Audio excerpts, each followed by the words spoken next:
cho ngã mà buồn gió cho mưa ngã mà đông ta buồn cho như nhĩ đâu gã là gió chế gã phụ sự ăn ngon cơn lơ thì có lỗ ép gió gà mà có cho u chúa cho ở á khá ra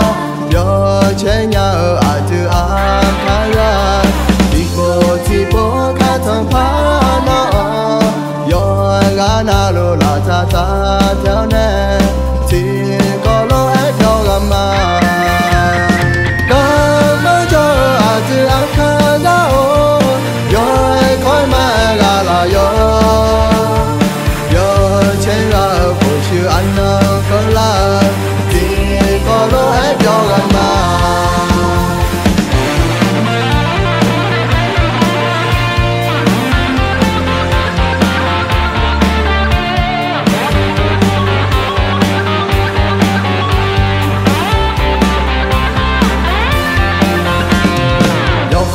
gió mơ na cho lúa á khá ra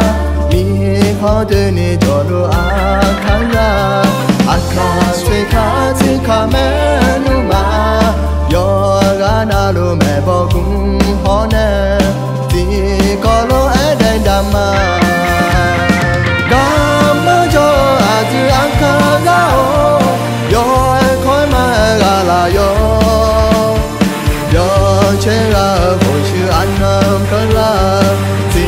có lỗ ép gió gà mà cảm ơn cho à từ ăn khá ra gió khói mà gà là